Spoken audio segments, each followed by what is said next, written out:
గుంటూరు జిల్లా గిరిజవోలు గుంటపాలెం ప్రజలు గ్రామ సచివాలయం ఎదుట నిరసన చేపట్టారు. తమ గ్రామ సచివాలయాన్ని అబ్బినేని గుంటపాలెంకు తరలిస్తుండటంపై ఆగ్రహం వ్యక్తం చేశారు. సర్పంచ్కు సైతం కనీస సమాచారం లేకుండా గ్రామ సచివాలయంలోని ఫర్నిచర్ను తరలిస్తున్నారని మండిపడ్డారు. తమ గ్రామం నుంచి సచివాలయాన్ని తరలిస్తే తీవ్ర పరిణామాలు ఉంటాయని అధికారులను గ్రామస్తులు హెచ్చరించారు.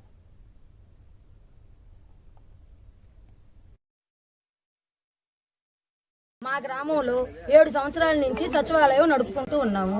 ఈ రోజు సడన్ గా నిన్న సాయంత్రం జరిగింది ఏంటంటే సచివాలయం ఇక్కడ ఉండడానికి వీల్లేదని చెప్పి అబ్బినేని గుంటపాలెం గ్రామ పంచాయతీ సభ్యులు వచ్చి ట్రాక్టర్లు 3 ట్రాక్టర్లతో వచ్చి గబా మా సచివాలయంలోని ఫర్నిచర్ మొత్తము వాళ్ళ ట్రాక్టర్ల మీద ఎక్కించుకున్నారు.